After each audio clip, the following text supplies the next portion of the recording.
Rocky Marciano. Tough as a rock.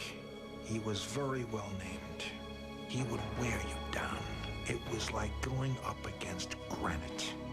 On offense, he never gave you the ball. He was one of those great competitors. He was relentless. The bell would ring, he would be on you. The bell ring.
With that thought burned into his psyche, Marciano in the summer of 1952 withdrew to his lair in New York's Catskill Mountains and prepared for battle with a Spartan's severity. He used to train up in Grossinger's in the airplane hangar, and he'd stay there for 2 months before a fight. He loved training. He loved training. Rocky was like a hermit, like a Trappist monk. He wouldn't go down to the big glitzy hotel down below where all the stars were on stage every night. He denied his body all of the things that he loved in life. He didn't have sex. He didn't have anything. Someone had told him sex would take something out of you, take some of your power away. Not only was there no intimate relations with his wife, there was no contact with his wife for the 2 weeks before the fight. At training camp, there was always a little rubber ball there, and Rocky would start playing with his ball, start hitting it, and just for his reactions and his quickness. He focused upon his opponent with a kind of monomaniacal ferocity that his opponent was the person he was thinking of constantly for weeks and weeks and weeks. On September 23rd in Philadelphia, a lean, hard, hungry Marciano stepped into the ring and stared obsessively into the opposite corner. What he saw was not a man, but an obstacle to be destroyed. I bet $1,000 on him, and those days that was a lot of money. One of my friends put his house up. Here they go. Walcott had gone in against Marciano as the underdog, and yet he fought like the favorite. Marciano staggered with a sharp right. And the two of them came out making moves, and all of a sudden Walcott threw that hook, and down went Rocky on his hands and knees. Down from a left hook.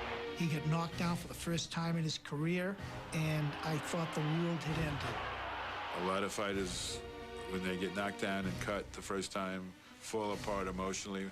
Marciano got tougher when he got knocked down.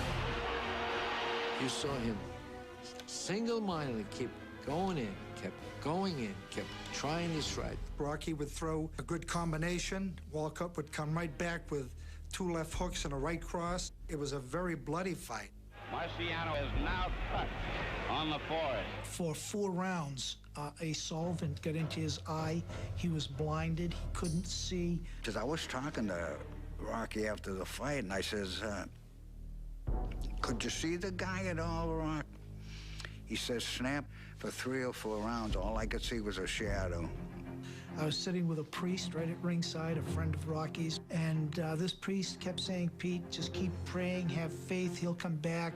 Back in Brockton, Massachusetts, a woman knelt alone in St. Patrick's Roman Catholic Church.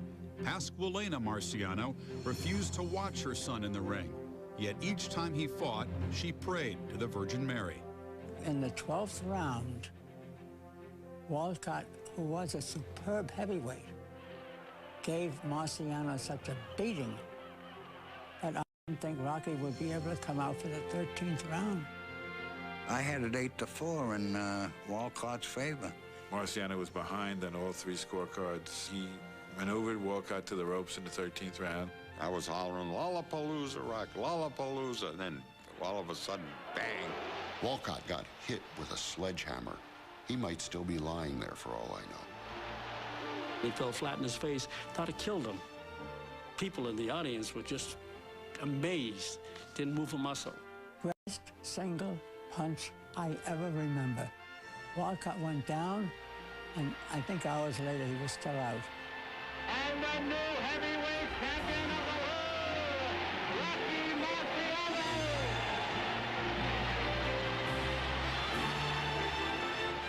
Well, last night I fought a real true champion in Jersey Joe Walcott. He proved to me what a champion is made out of. And I only hope that I could be as good as him. Walking up the sidewalk in Philly. Police officer, Italian, went crazy, grabbed Rocky. He was crying, too. He made a signal. Another cop, 150 yards up, he picked it up. Another Italian. He grabbed Rocky, hugging and kissing. What people loved about Marciano is what they love about most athletes. How he was willing to walk through the fire to get to his goal. He didn't have the style of a ballerina, but he won. Marciano was very much of the 50s. He took a good deal of punishment of a kind that we don't see boxers taking mostly today. The fiercest, most determined, and relentless fighter that ever lived. He was a fighter that had no concept of losing. He was a fighter who gave you every ounce of energy he had every split second he was in the ring. Undefeated heavyweight champion of the world, Rocky Marciano. Marciano was the biggest thing in Brockton's history. Every time his car went down Main Street in Brockton, it would be stopped by the crowds of people that came around. Tens and tens of thousands. Going down Pleasant Street, Brockton, going down Main Street, Brockton, down Brook Street to Eggers Playground.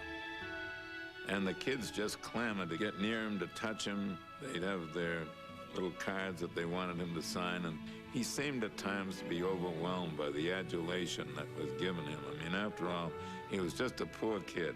Yes, sir, and no, sir kind of a guy, and very mild-mannered.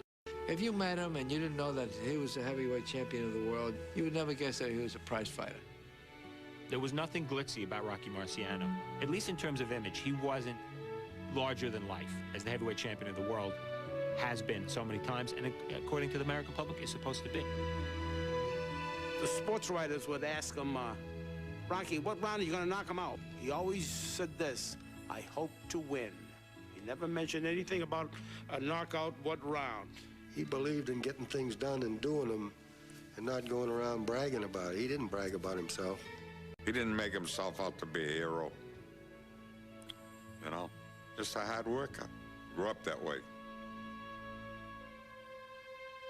Born September 1st, 1923, Marciano grew up in an environment that was blue-collar, head to toe.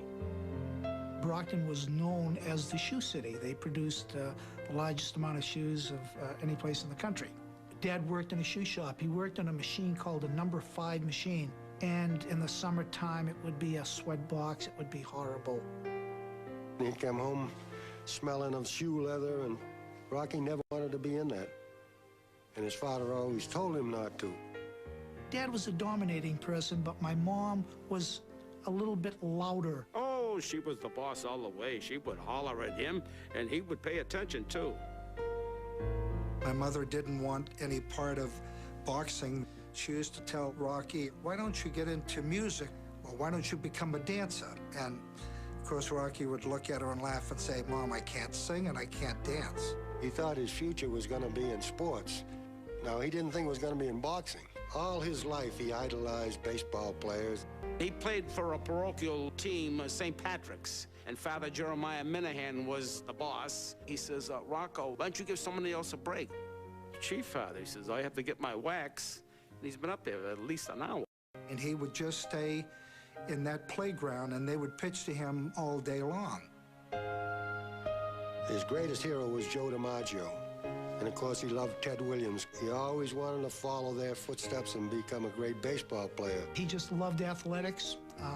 He was always known as the toughest guy. You just never messed with Rocky Marciano. One guy owed Rocky some money, and Rocky went up and broke his jaw. Tipped him upside down, took whatever he had. Rocky quit high school at 16 and worked as a laborer until he was drafted into the Army in 1943. After the war, his big league dreams ended when he failed to try out with the Cubs. Marciano then heeded the advice of his childhood friend and running mate, Allie Colombo. Many times, Allie and Rocky would come down our street. They ran tremendously long distances. And I often looked at Rocky's sneakers. They were worn so almost threadbare. They decided that they were going to embark on a professional boxing career. They were going to look for a manager. After driving to New York City in the spring of 1948, Rocky and Allie hoped to convince noted promoter and matchmaker Al Weil to jumpstart Marciano's career. Al Weil could really move a fighter if the fighter was good. Of course, Al Weil at that time said, "What do you have to offer?" Up until then, he was a rough and ready puncher, and his style hadn't been given the finesse that was needed for a real boxing champion. He was just over 5'10". He was maybe about 185 pounds. He had a 67-inch reach. This was amazingly short for a heavyweight. The critics were saying, he hasn't got it. He hasn't got it. He's too clumsy. Well, the only other person I knew that was that clumsy when he started out, and forever for that matter, was Rocky Graziano. Both of them, their footwork was terrible. 2 left feet, stoop-shouldered and balding, and God, he could punch. And he could take a punch in a heavyweight division. That might take you the whole way. Weil agreed to arrange some fights for Marciano in Providence, but first he insisted that Rocky take a lesson or two in the sweet science.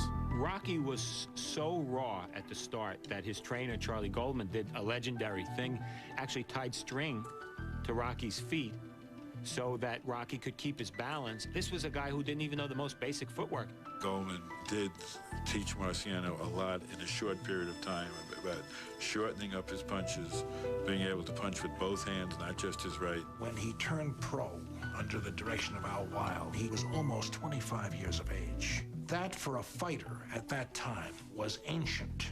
He had every strike against him, except a willingness to learn and to train like nobody's business. He did things that were unbelievable. 1-round knockout, 2-round knockouts, 3-round knockouts. We had a whole bunch of Italian boys from Federal Hill. Marciano would throw the punch, and as he's going down, the boys from Federal Hill holler out, "Timber!" I told him in the dressing room, "You're going to be champ someday." Because I never had seen a right hand like his, you know? Rocky was the coolest cucumber in the dressing room. He'd go to sleep. He had this great ability to take a nap no matter what was happening. I used to say, how you going, Rock?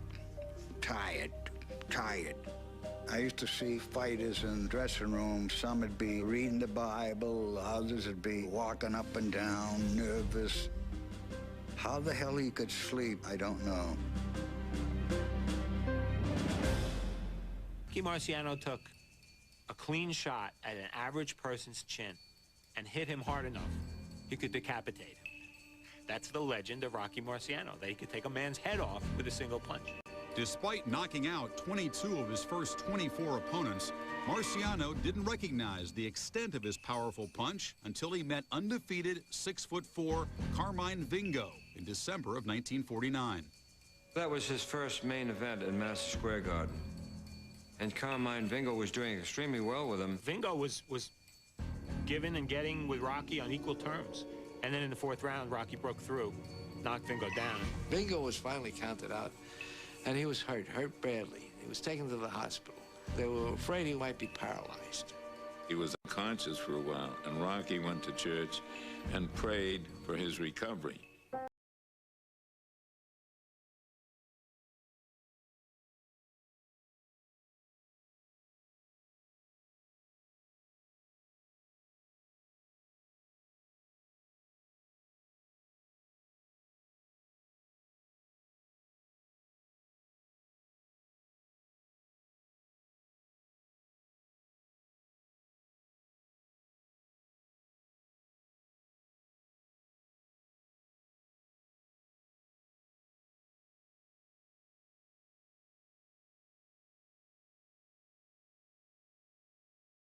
by Al Weil, who reminded Marciano that boxing came before love.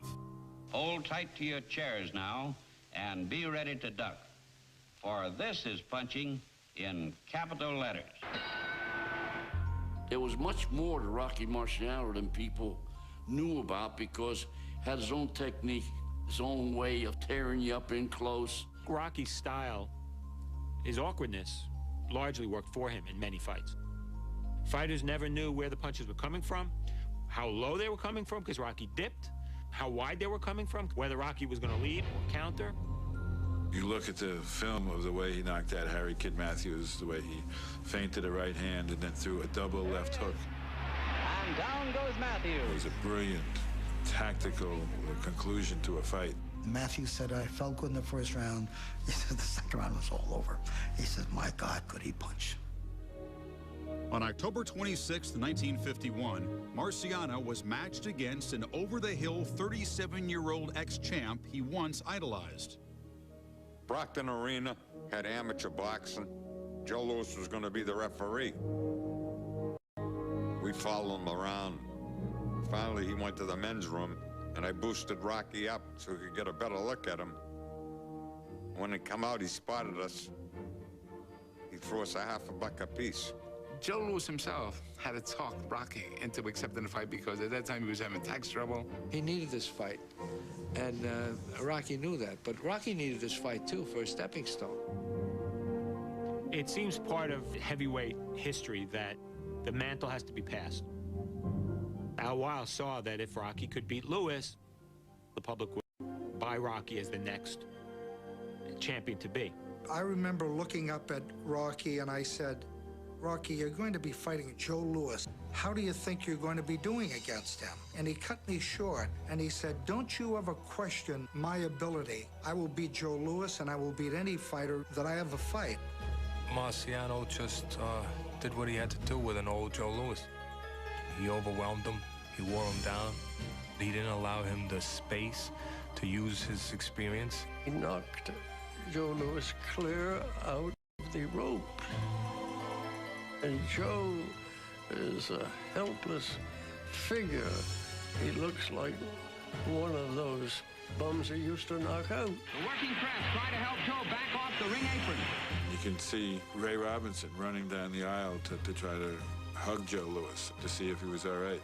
Afterwards, you know, you could almost feel all the kind of the power draining out of Marciano.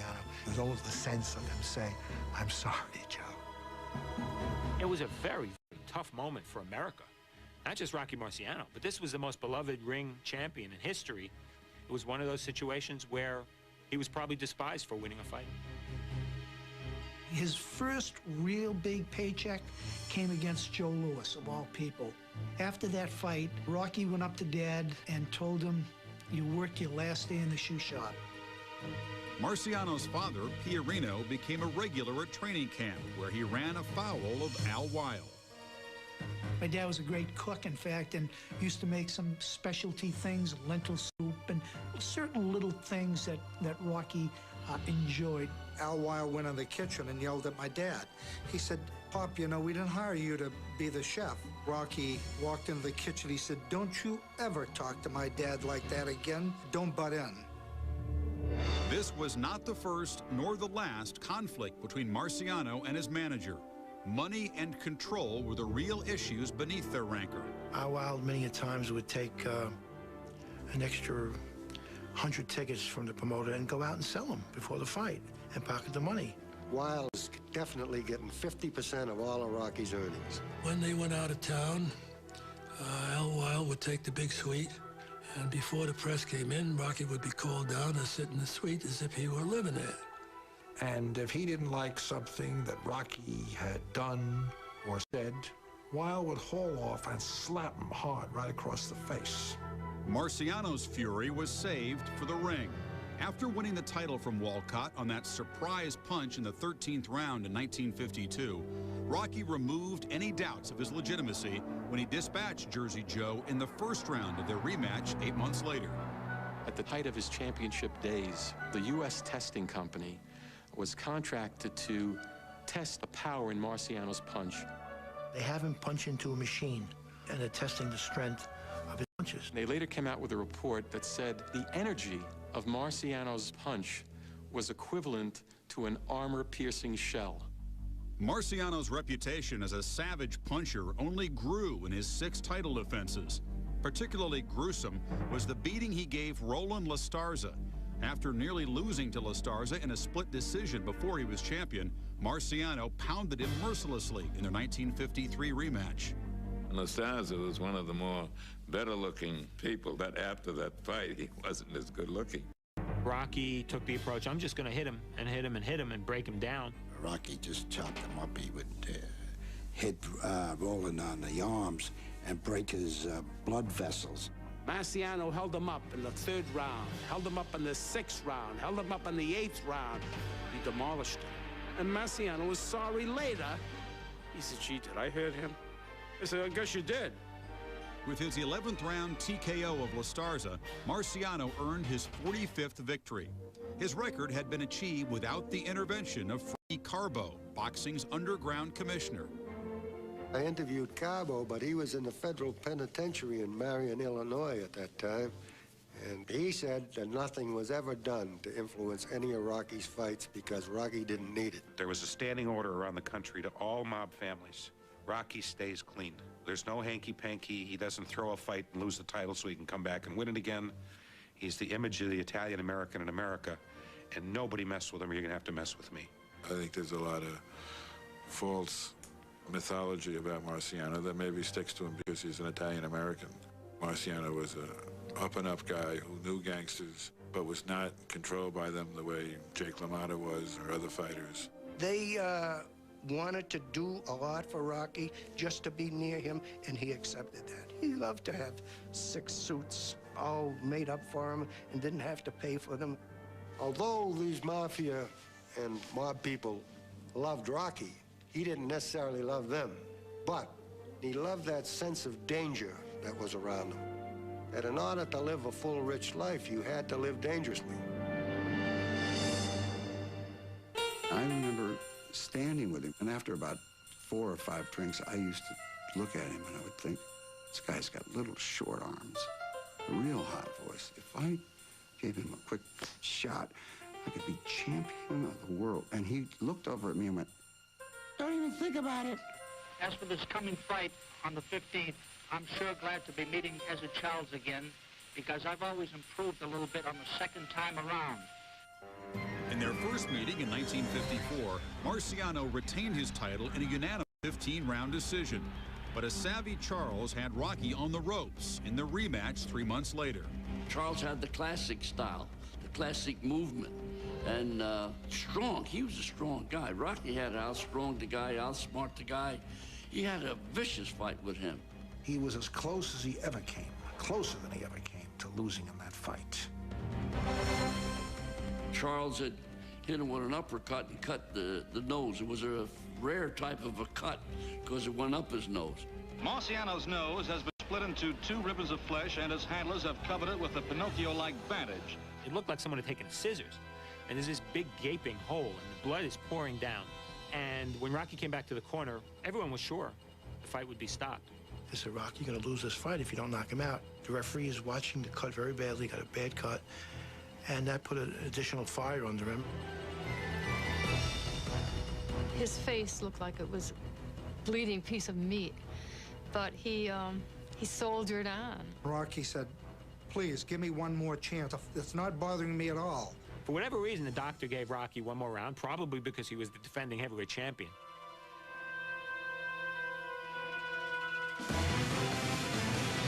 Marciano knocked him out in the 8th round, retained his championship.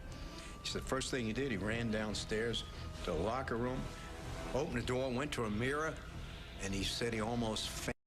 I get sick. I mean, I saw his nose, and when I tell you that it was just literally split, you could actually lift it up like that. Of course, Rocky said it will heal, and there'll be no problem. He took everything lightly.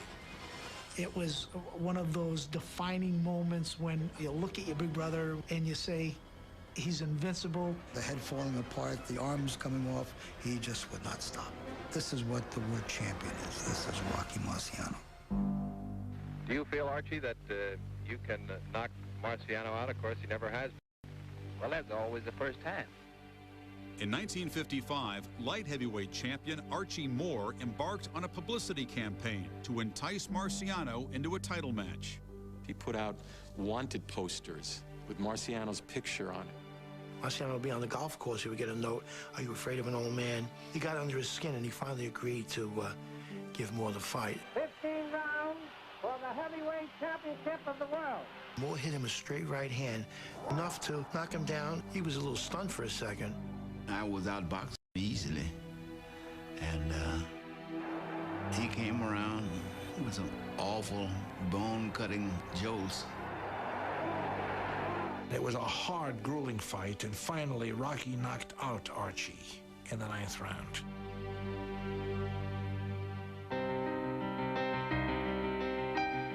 Seven months later, Marciano came to a life-altering decision.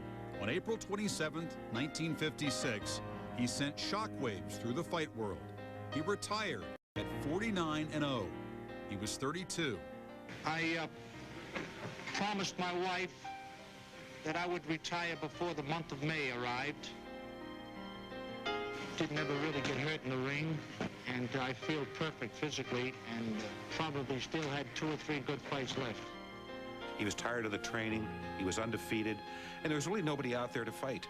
He thought he'd done enough fighting. His back, of course, was very bad, and the grueling grind that he forced on himself of training, he'd lost some of his zest for that. He was angry that Al Weil was taking such a large cut of his purses. He didn't like Al Weil. Rocky told me, even when I retire, I must give him in excess of 50% of any income that I direct. He said, I'll be damned if I'm going to give Al Weil any more money. You know, once a boxer retires, they don't have that much left. They haven't gone to college. They don't have anything to fall back on, really.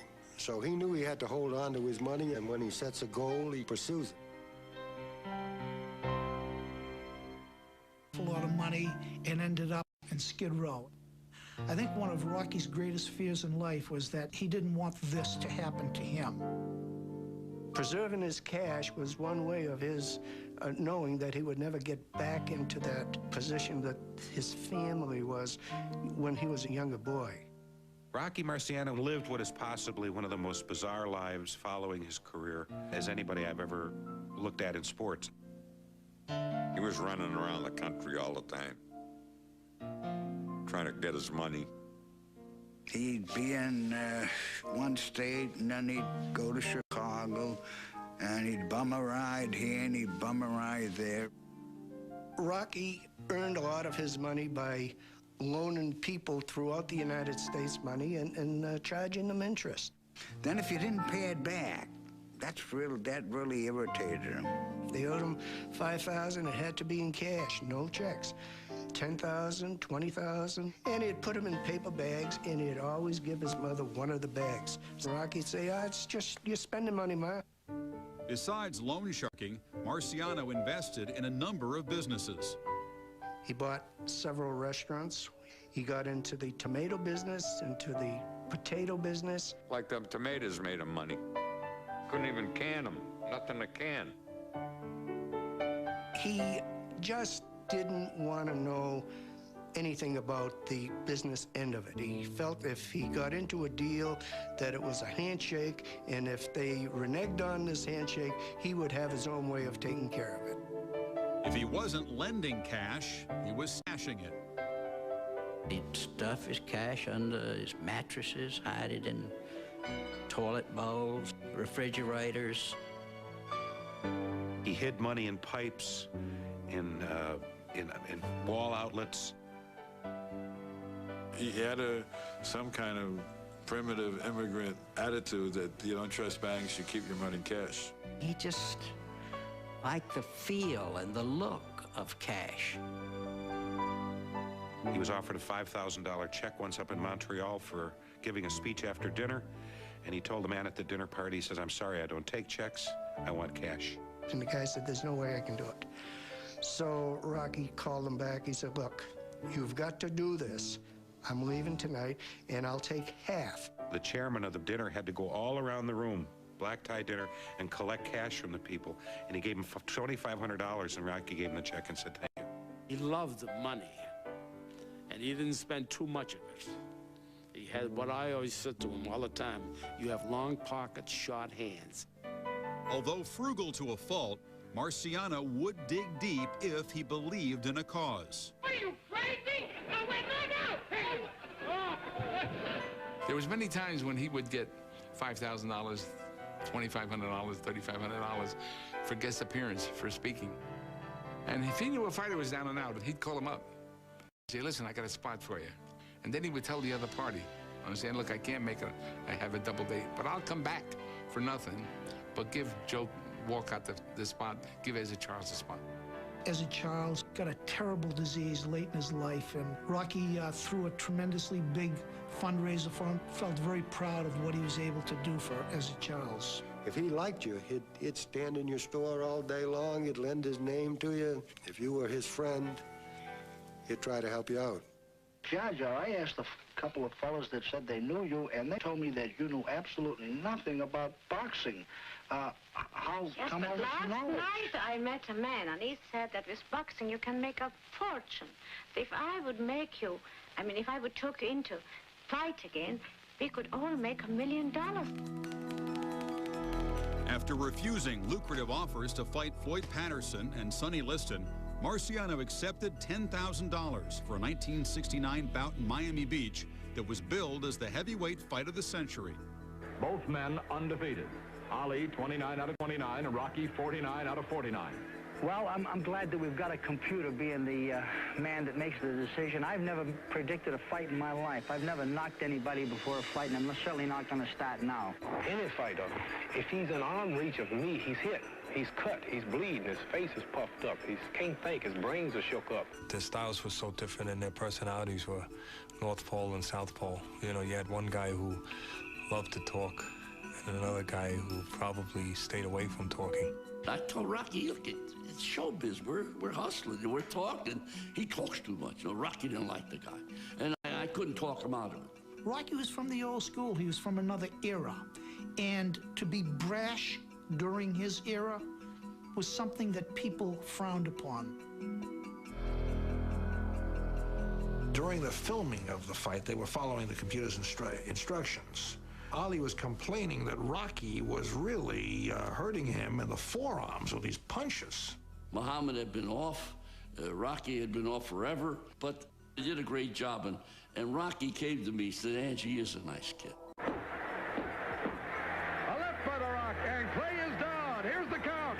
3, 4, 5, 6. Well, they had 4 or 5 different endings. The ending that they chose was Marciano knocking out Ali. And when I pointed that out to him, he said, oh, he's great, there's no doubt about it. And then he smiled and he says, but you know, in my prime, I'd have killed him. Loved to be in different places. It didn't matter where it was. When he landed somewhere, he always had somebody to pick him up because he didn't want to spend the money on cab fare. When we return, Marciano's fast-paced lifestyle catches up with him in the middle rounds.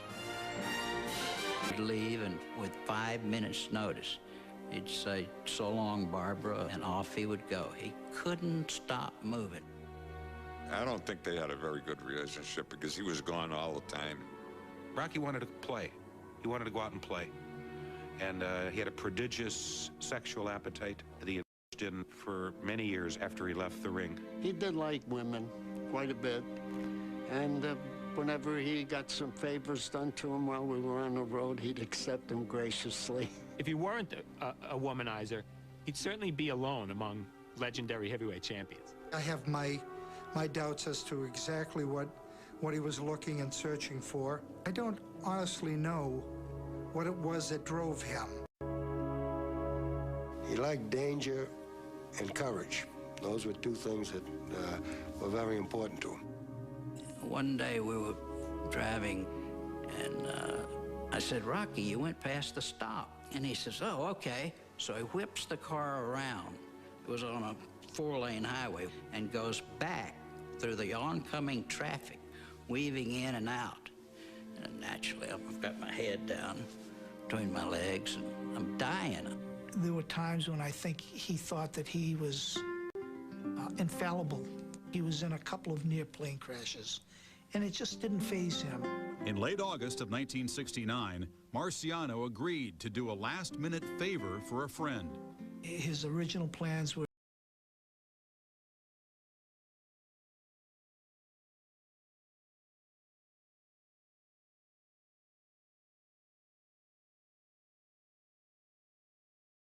Iowa area, and he said to me, I got to make one stop first, in Drake Hotel. He said, kid, could you drive me? So I drove him over there, and that was the last I heard of Rocky Marciano.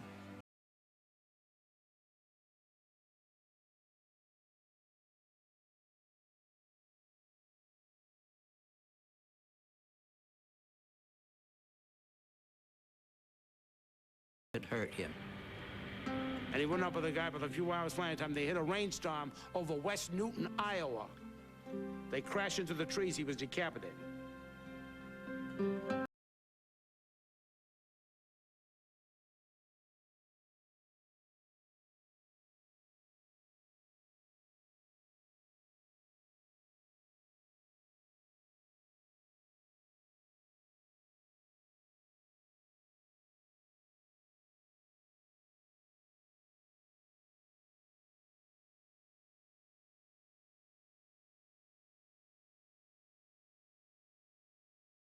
beautiful son. When I called home, my dad answered. There was a long pause, and finally I said, Daddy, you all right? And he said, Peter, my God, he said, I thought I was getting a call from heaven. A few days after the residents of Brockton mourned their favorite son, Marciano was buried near his Fort Lauderdale home.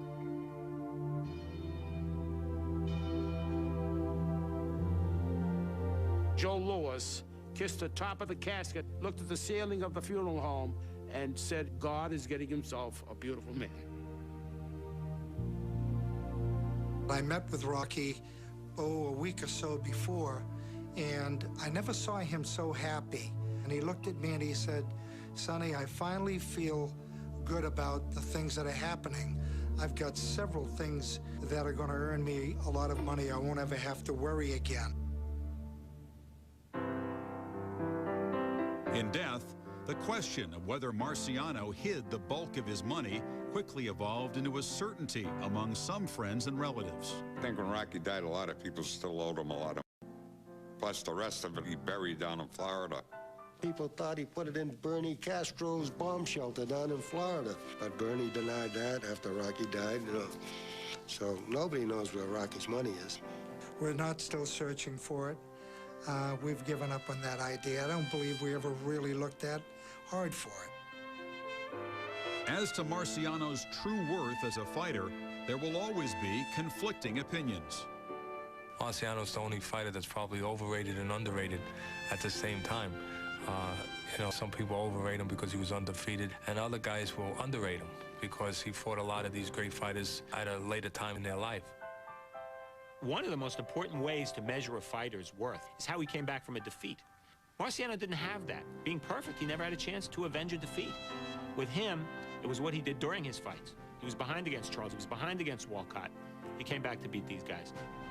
He was an engine. He was a person who devoted his life to his dream, to his cause. Typified the many great Italian boxers of his day, the sons of immigrants who only knew how to march ahead in a straight line to get to where they were going.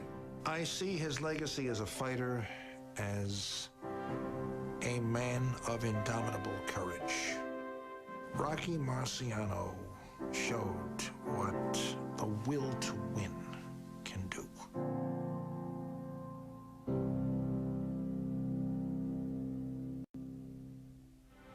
Why did Marciano not leave a will? Was the certainty of his own death too disturbing, or, more likely, was he too busy living? Rocky proved his invincibility time and again.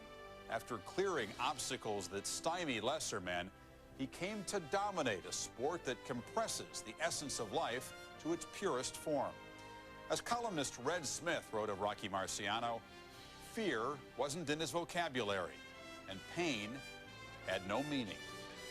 For ESPN Classic Sports Century, I'm Chris Fowler.